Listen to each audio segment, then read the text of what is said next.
Hola, bienvenidos a mi canal. Te saluda Alexandra. El día de hoy te hablaré sobre Alexei Navalny, el líder opositor de Putin. Alexei Navalny fue el líder de la oposición más importante de Rusia durante la última década. Su muerte, anunciada el 16 de febrero del 2024 por las autoridades de la prisión donde se encontraba desde fines del año pasado dentro del Círculo Polar Ártico, significa el fin de una lucha tanto política como personal contra el presidente Vladimir Putin. Una lucha que lo llevó a tener millones de seguidores tanto en redes sociales como en las calles rusas, a diversas condenas en prisiones del país, además de varios atentados en contra de su vida. Navalny acusó a Putin de chuparle la sangre a Rusia a través de un estado feudal que concentra el poder en el Kremlin. El líder opositor lo intentó en el 2018, pero su candidatura fue vetada después de que un tribunal ruso le condenara por malversación de fondos. Ambos hombres nunca se enfrentaron en las urnas. Navalny siempre negó dichas acusaciones y aseguró que sus disputas legales eran represalias del Kremlin por sus críticas. Había nacido el 4 de junio de 1976 en Butin, en la región de Moscú, donde se graduó en Derecho en la Universidad Rusa de la Amistad de los Pueblos en 1998. Deja una esposa y dos hijos. Su ascenso como una voz influyente en la política rusa comenzó en el 2008, al denunciar en su blog las malas prácticas y la corrupción en algunas de las grandes corporaciones controladas por el Estado. Una de sus tácticas fue convertirse en accionista minoritario de las principales compañías petroleras y bancos y hacer preguntas incómodas sobre irregularidades en las finanzas estatales. En redes sociales, sus seguidores eran predominantemente jóvenes y se dirigía a ellos con un lenguaje agudo y contundente, burlándose al presidente Putin.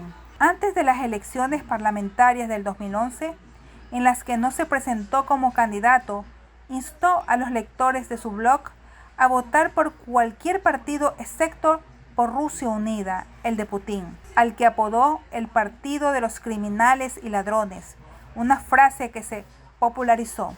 Rusia Unida ganó las elecciones, pero con una mayoría muy reducida, y su victoria se vio empañada por acusaciones generalizadas de manipulación de votos que provocaron protestas en Moscú y otras ciudades importantes. Navalny fue arrestado y encarcelado durante 15 días después de la primera protesta, el 5 de diciembre del 2011, pero salió a tiempo para hablar en la mayoría de las manifestaciones postelectorales en Moscú el 24 de diciembre de ese año.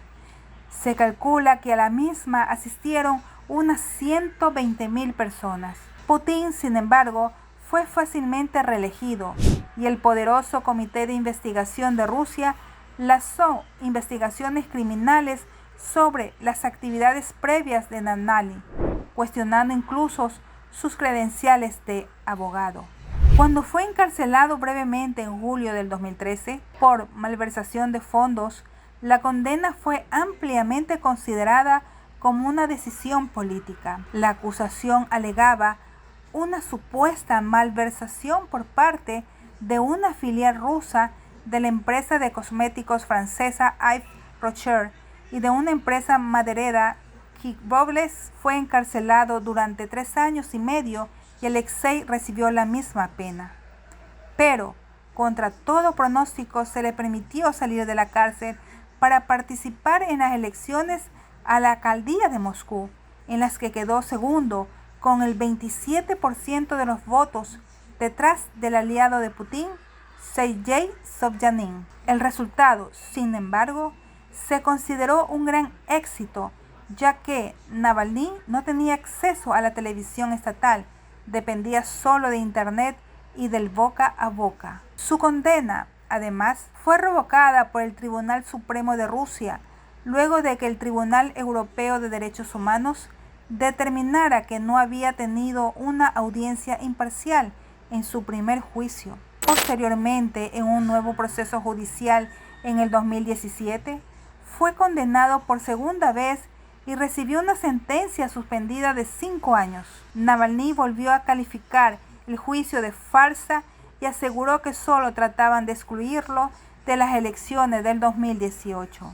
En una ocasión, Navalny dijo a la BBC que lo mejor que podían hacer los estados occidentales por la justicia de Rusia era tomar medidas enérgicas contra el dinero sucio. Quiero que se prohíba la entrada a estos países y se les rechacen visas a la gente involucrada en la corrupción y persecución de los activistas. Cuando Navalny fue encarcelado en el 2013, le dijo al juez que pelearía con sus compañeros para destruir el estado feudal que se está construyendo en Rusia, destruir el sistema de gobierno donde el 83% de la riqueza nacional es propiedad de un 0,5% de la población. La batalla de Navalny contra Putin se volvió intensamente personal cuando el opositor acusó al mandatario de haber ordenado a agentes del Estado que le envenenaran, un atentado que casi le cuesta la vida en agosto del año 2020. Navalny se desplomó durante un vuelo sobre Siberia y fue llevado de emergencia a un hospital en Omsk, en el centro del país.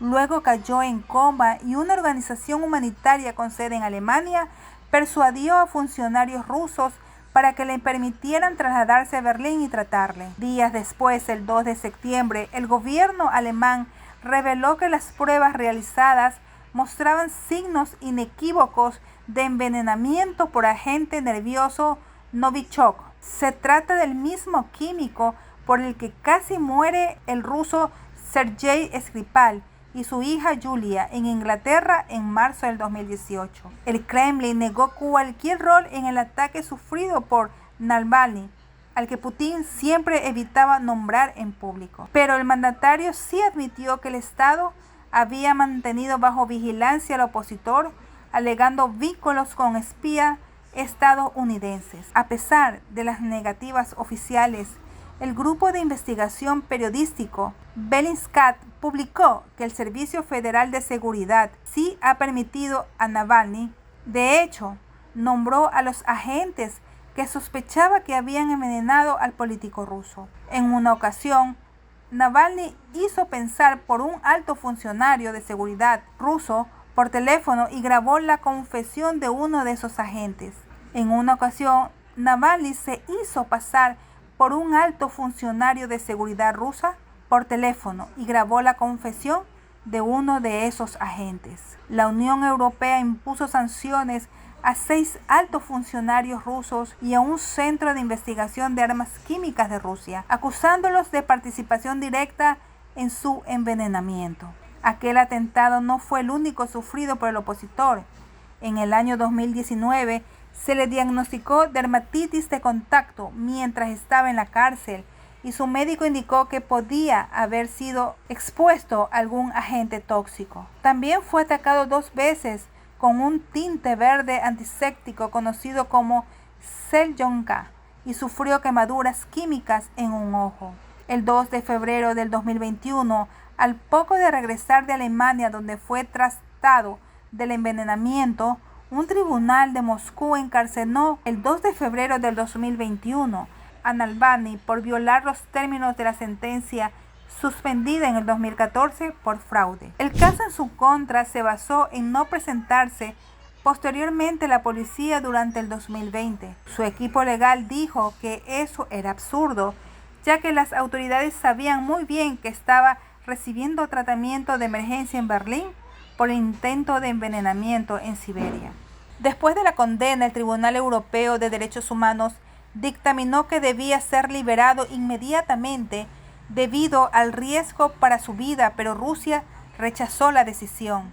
El opositor se declaró en huelga de hambre en protesta porque las autoridades de la colonia penitenciaria de Vladimir, donde permanecía detenido a 100 kilómetros al este de Moscú, se negaban a darle el tratamiento adecuado para sus problemas en las piernas y la espalda.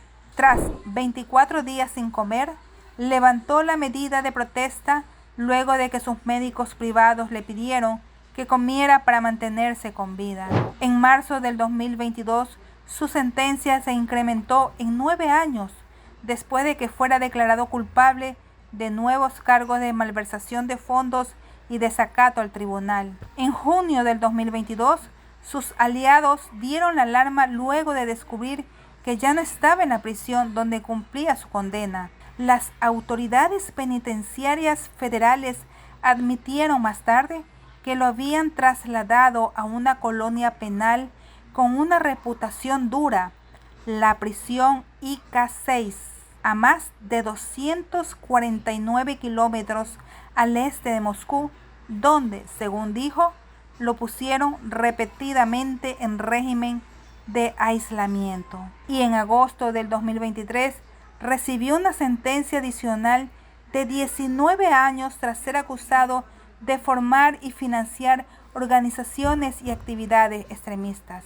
Antes del juicio dijo que sería sometido a una sentencia al estilo stalinista, diseñada para asustar a otros oponentes de Putin, pero instó a los rusos a resistir. Su última sentencia lo llevó a una colonia penitenciaria de máxima seguridad, la IK-3, normalmente reservada para los criminales más peligrosos de Rusia, donde terminaría muriendo el 16 de febrero del 2024. Bueno amigos, si les gustó el contenido, por favor, dame tu like, activa la campanita y suscríbete. Bye.